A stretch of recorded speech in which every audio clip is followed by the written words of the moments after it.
Chama a julgamento o agravo regimental no habeas corpus 915.599, da relatoria de Sua Excelência, o ministro Ribeiro Dantas.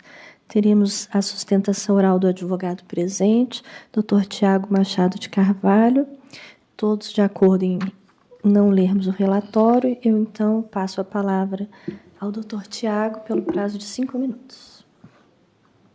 Não está contando ainda. O doutor Tiago estava bebendo água, doutor Marcelo. Senhora presidente, eu só questiono se seria possível esse reloginho, porque na última não funcionou e eu me oriento muito por ele só para eu não passar além do tempo. Agora vai funcionar. Está funcionando aí? Então vamos lá. 3, 2, 1, com a palavra o doutor Tiago.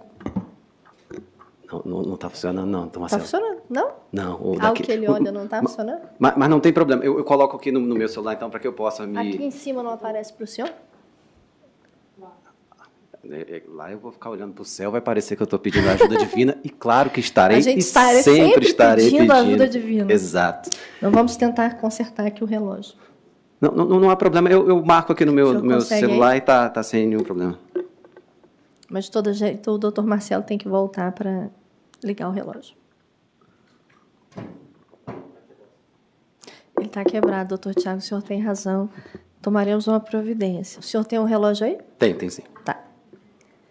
Nós temos um aqui também, então vamos fazer em sincronia. O senhor pode falar.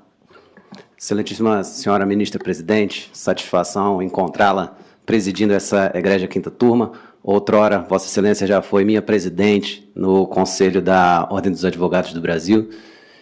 Aproveito para cumprimentar os eminentes membros desse colegiado, na pessoa de Vossa Excelência. Cumprimento também a digna representante do Ministério Público, os serventuários, senhores e senhoras presentes.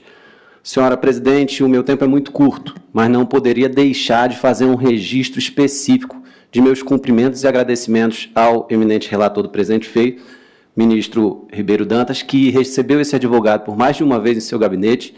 Muito atenciosamente, ele e a serventia do gabinete sempre deram a tramitação que nós solicitávamos ao feito e conseguiu, em 4 meses, sendo que nós tivemos aí nesse intervalo o recesso do STJ, ele conseguiu trazer para julgamento esse habeas corpus, já com agravo regimental, para que nós pudéssemos fazer essa sustentação. E também estender esses agradecimentos e esses cumprimentos à Vossa Excelência, ministro-presidente, que nos recebeu também pessoalmente, ministro Reinaldo também, que nos recebeu, e a sustentação será muito breve, e o que eu tenho a dizer é que essa egrégia quinta turma, no precedente 2.519.852 de Santa Catarina, que foi julgado no dia 3/9/2024, isso é, há 21 dias atrás, ao analisar recurso especial de relatoria do eminente ministro Ribeiro Dantas, considerou que para que o indivíduo seja pronunciado pelo júri, eu preciso de elementos mínimos.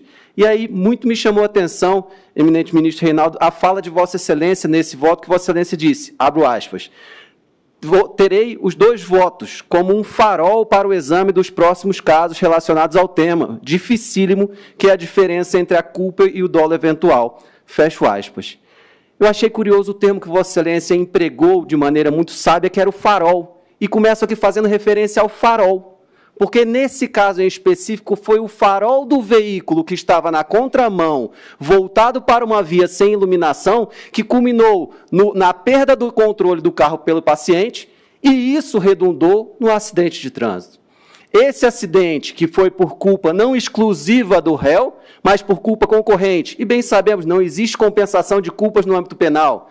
Mas há que se reconhecer a compensação de culpas para se falar em eventual dolo eventual em um fato que é imputado a um rapaz que tinha 19 anos à época do fato e que não sabia dirigir de maneira tão habilidosa, a lidar com uma pista que estava em manutenção, sem placa, sem iluminação e com um farol refletindo sobre a sua face, sobre os seus olhos.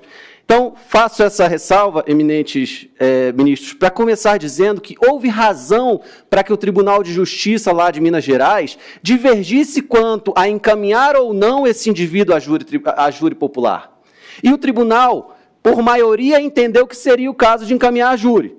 Uma vez manejados embargos infringentes, recurso cabível, por 2 votos empatados, no dia 6 de outubro de 2020, se estabeleceu que o julgamento tinha sido encerrado. Mas no dia 7 surge um novo voto, para sanar esse desempate e trazer aí uma decisão prejudicial ao hora paciente. Essa questão, faço registro, ela não fora debatida no âmbito do Tribunal de Justiça, porque foi o próprio Tribunal de Justiça que cometeu a ilegalidade.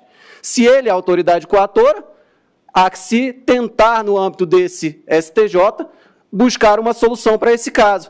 E o que nós temos aqui, eminentes ministros, é que, quando instado a se manifestar acerca dessa questão, o tribunal poderia ter trazido provas de que a inserção do voto pelo relator, pelo desembargador que funcionou como vogal, teria sido anterior. Mas Sua Excelência disse que o faria e nunca fez. Eu fiz um levantamento rápido aqui, nós temos Tribunal de Minas Gerais, 150 desembargadores, Tribunal do Rio, 190, Tribunal de São Paulo, 360, são 700 desembargadores. Imagine se o Tribunal da Cidadania se conformar apenas com informações prestadas de boca ou de escrito por parte do magistrado e não exigir provas contundentes de que ele efetivamente lançou o voto dele no sistema a tempo e modo. O registro que se tem, e as informações dão notícia disso, é de que o voto dele foi lançado no dia seguinte, quando já encerrado o julgamento. E, além disso, há outros vários aspectos a serem tratados, mas meu tempo já está se escoando. Então, o pedido, ratificando todos os argumentos lançados na inicial e no agravo regimental, é pelo provimento do agravo. Agradeço, senhora presidente. Muito obrigada, doutor Tiago. Com a palavra, a doutora Paula. Presidente, reitero o parecer do Ministério Público pela denegação da ordem. Obrigada. Muito obrigada. Com a palavra, Sua Excelência, o relator, ministro Ribeiro Dantas. Senhora presidente, egregia turma, em breve síntese, o agravante foi pronunciado pela suposta prática dos delitos tipificados no artigo 121, acumulado com o artigo 18, inciso 1º, segunda parte, por 5 vezes, na forma do artigo 70, e artigo 121, acumulado com o 18, inciso 1º, segunda parte, acumulado com o 14, inciso 2º, por 10 vezes, também na forma do artigo 70, todos do Código Penal. A defesa apresentou recurso em sentido estrito, tendo o Tribunal de Justiça lhe dado parcial provimento por maioria. Interpostos embargos infringentes e de nulidade, eles foram rejeitados. O recurso especial defensivo foi inadmitido, tendo esta Corte Superior não conhecido o respectivo ARESP. A defesa alega nulidade no julgamento dos embargos infringentes, ao argumento de que a sessão ocorreu em 6 de outubro de 2020 e o voto do desembargador Otávio não poderia ter sido computado, uma vez proferido somente em 7 de outubro, um dia depois. Entende que, desconsiderado tal voto, deve ser proclamado o empate na votação, prevalecendo, assim, a posição mais favorável ao acusado. Como o próprio ilustre advogado colocou, eu recebi meu gabinete, me impressionei com a tese, revi pessoalmente o caso, mas, a meu ver, não assiste razão à defesa. A inserção de votos no âmbito do julgamento virtual não deve ser confundida com a assinatura dos documentos referentes à sessão de julgamento. Ademais, todo procedimento realizado nesse trâmite fica registrado no sistema. Isso é uma coisa que o mundo virtual tem muitos defeitos, mas nesse aspecto, para o bem ou para o mal, quando você se movimenta no mundo virtual, os rastros vão ficando. Se você for na esquina e comprar um maço de cigarro pagando em dinheiro, ninguém sabe. Mas se você for pagar com cartão ou até com Pix, o registro aparece.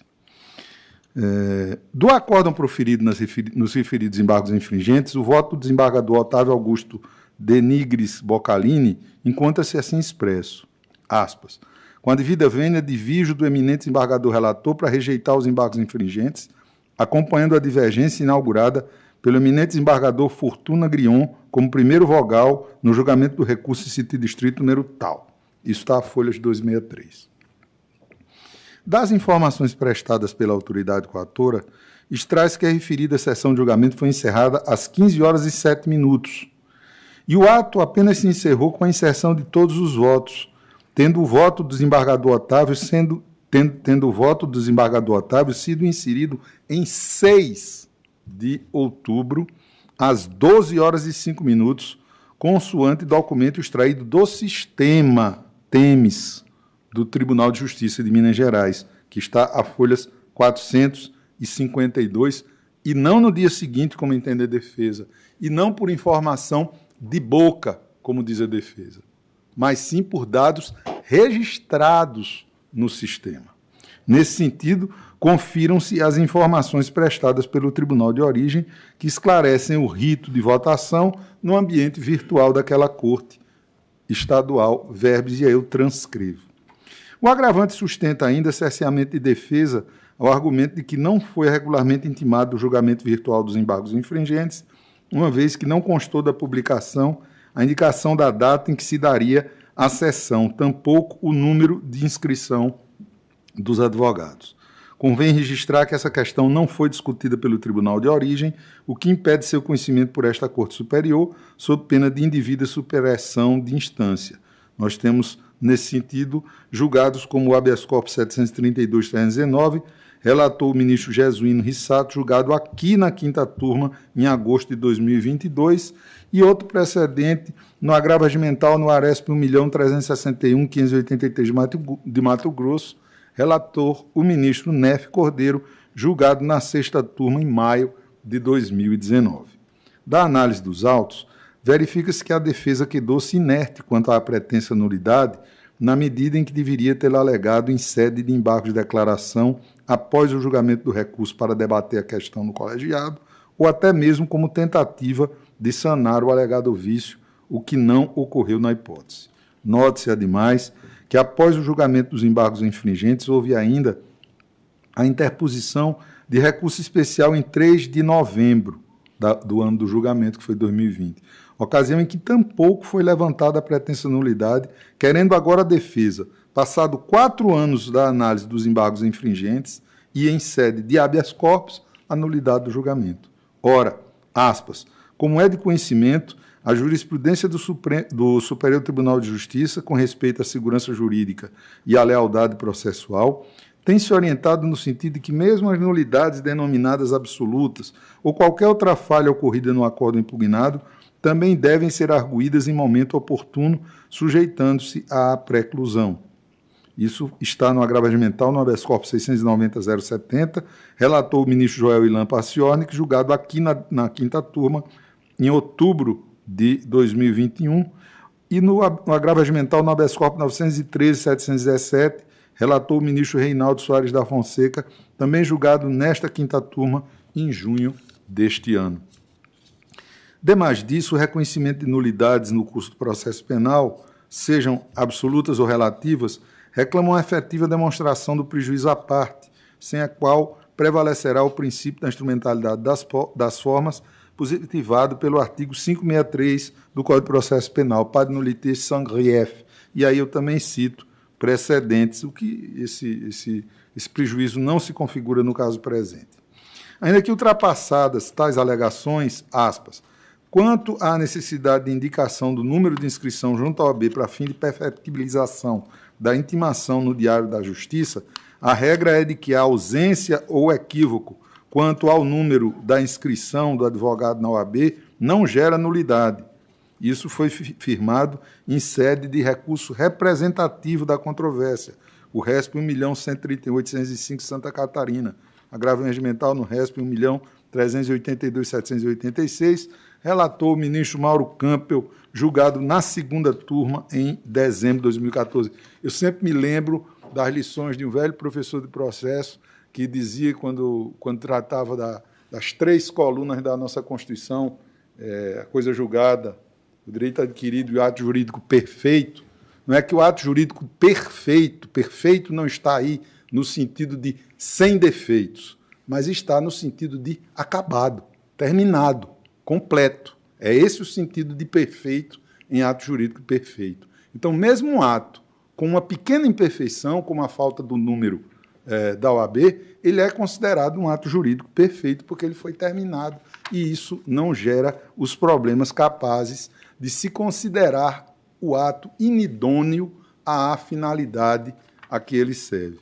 O recorrente pleiteia a nulidade da decisão de pronúncia, o argumento da ausência de indicação de elementos caracterizadores do dolo eventual.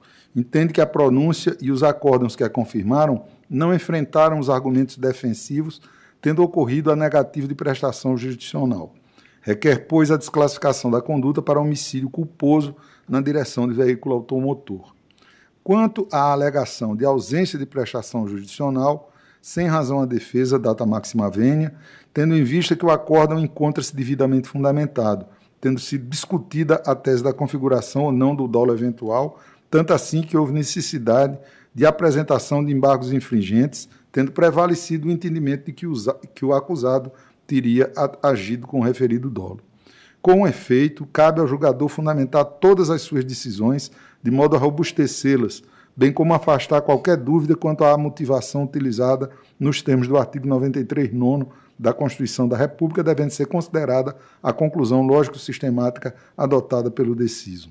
Ora, aspas, as decisões das instâncias ordinárias estão devidamente fundamentadas, porquanto as questões necessárias à elucidação da controvérsia estão expostas de forma clara, com razões suficientes ao livre convencimento motivado, ainda que sucintas e contrárias às pretensões da combativa defesa, que de per si não importa nulidade por violação ao artigo 93, inciso 9 da Carta Política. Assim, no agravo regimental, no habeas corpus 739.614, relatou o ministro Jesuíno Rissato, ao tempo em que integrava esta quinta turma, em outubro de 2022. Porém, não se deve confundir decisão contrária ao interesse da parte com ausência de fundamentação ou negativa de prestação jurisdicional. De outro lado, no que diz respeito ao pedido de desclassificação para homicídio culposo na direção de veículo automotor, da análise dos autos, note-se que o presente habeas corpus distribuído em 21 de maio deste ano constitui mera reiteração do pedido formulado no habeas corpus 881.972, indiferido liminarmente pela ministra Maria Tereza, à época presidente deste tribunal, cujo trânsito em julgado ocorreu em 30 de abril deste ano. Isso porque a identidade de partes de causa de pudir, impugnando os dois feitos, o mesmo acórdão, que são os embargos infringentes de nulidade de número longo que eu transcrevo aqui, o que constitui óbice ao seu conhecimento. Nesse sentido, nós temos jurisprudência como o agravo regimental no habeas corpus 752.006 de São Paulo, relatou o ministro Mensoda Azulay Neto, julgado nesta quinta turma, em dezembro de 2022, e o agravo regimental nos embargos em declaração no recurso em habeas corpus, número 172.358, relatora a ministra Laurita Vaz, quando integrava a sexta turma, julgado naquele colegiado, também em dezembro de 2022. O agravante insiste em que não se trata de reiteração de pedido, argumento de que não houve mérito julgado pelo colegiado no habeas corpus 881.972 e que a causa petende é diversa. Com efeito, não houve julgamento pelo colegiado no rito anterior, uma vez que a própria defesa desistiu do agravo regimental interposto contra a decisão monocrática da presidente, fundamentada da forma como eu transcrevo aqui. De outro lado, conferindo-se os referidos feitos, tem-se que no habeas corpus 881.972, o pleito era de, aspas, desclassificar as condutas imputadas ao paciente para aquelas descritas nos artigos 302 caput e 303 caput do Código de Trânsito Brasileiro, na forma do artigo 70, primeira parte do Código Penal Brasileiro, afastando-se, por conseguinte, a competência do tribunal do júri para o julgamento da causa, fecha aspas.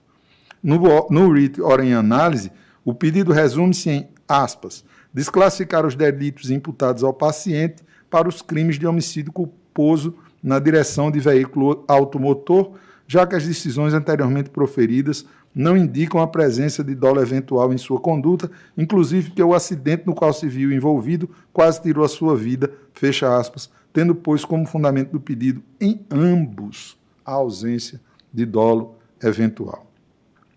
Dessa forma, verifica-se que o recorrente não trouxe elementos aptos a infirmar a decisão agravada, razão pela qual esta merece subsistir por seus próprios e jurídicos fundamentos, prejudicada assim a análise do pedido de tutela provisória, no qual se requer a suspensão da sessão plenária do júri, marcado para 30 de setembro deste ano.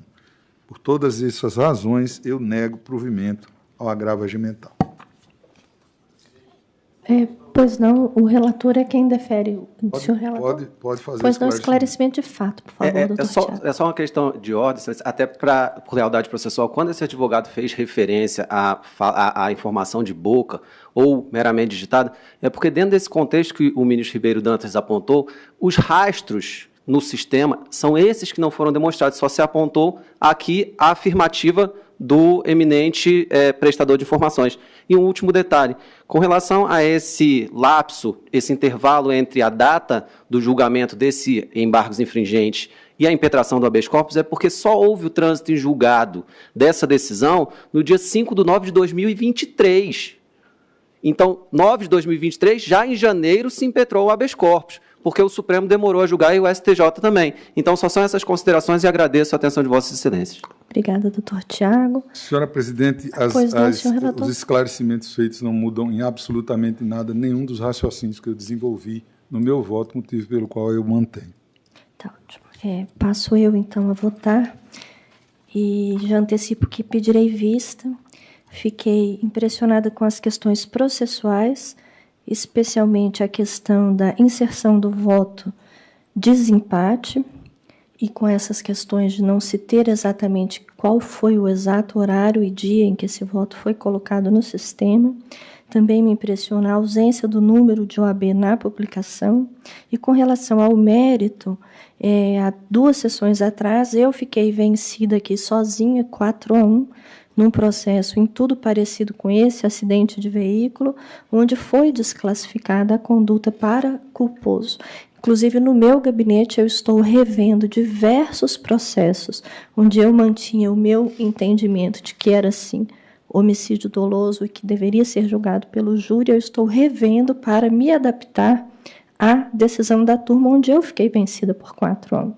Então, eu quero exatamente analisar essa situação da desclassificação para homicídio culposo, que, ainda que já tenha sido objeto de um agravo de instrumento, decidido monocraticamente pela ministra-presidente, nós poderíamos, em razão da mudança de jurisprudência da turma, conceder de ofício. Então, por essas razões, eu estou pedindo vista. Pergunto a Sua Excelência, o ministro Reinaldo, se aguarda. Eu aguardo, Vossa Excelência. Aguarda. Então, como o ministro Reinaldo aguarda e não temos um resultado de julgamento, eu pergunto a Sua Excelência, o ministro relator, se fica mesmo assim prejudicado a análise do pedido da tutela provisória, porque teria um plenário de júri marcado para 30 de setembro. Se Vossa Excelência vai examinar essa tutela monocraticamente, se examinaríamos aqui a questão da suspensão do júri marcado para 30 de setembro. Eu já examinei no meu voto, senhora presidente, e considerei prejudicada. Então, se Vossas Excelências quiserem, podem examinar agora. Meu voto é contrário. Contrário. Eu, no meu voto aqui, só com relação ao pedido de tutela provisória, eu concedo para que o júri seja suspenso unicamente até o final do julgamento deste habeas corpus que está hoje em mesa. Como vota Sua Excelência o ministro Reinaldo? Senhora presidente, até por uma questão processual e para viabilizar o entendimento da 5ª turma a respeito do assunto, eu vou acompanhar o voto divergente na tutela para suspender o júri do dia 30 até que esta turma possa, que não dará tempo até o dia 30, né, possa examinar a pertinência ou não da sentença de pronúncia, que é o pedido, considerando que também verifiquei, nesse caso, que a afirmação de que está no sistema Temes é do eminente presidente, né, Otávio, mas eu não localizei o documento do sistema Temes que coloca a hora 12h05. Eu só localizei a assinatura do documento, que é no dia seguinte, dia 7. Então, é só por essa questão que eu também não consigo antecipar meu voto, mesmo porque a análise de vista da senhora presidente deve também vir com esclarecimentos a esse respeito. Eu Nessas condições, eu concedo a tutela, né, e não considero prejudicado, porque ainda não proferiu um voto referente ao agravo regimental interposto. Então, vamos proclamar o resultado. Após o voto de Sua Excelência, o relator, que negava provimento ao agravo regimental e ao pedido de tutela provisória, pediu vista a ministra presidente Daniela Teixeira. Aguarda Sua Excelência o ministro Reinaldo Soares da Fonseca, ausentes os ministros Messode Azulay e Joel justificadamente. Com relação ao pedido de tutela provisória, vencido Sua Excelência o ministro relator, a ministra Daniela Teixeira, acompanhada pelo ministro Reinaldo Soares da Fonseca, deferiram o pedido para suspender a sessão plenária do júri marcada para 30 de setembro até o julgamento deste habeas corpus pela turma.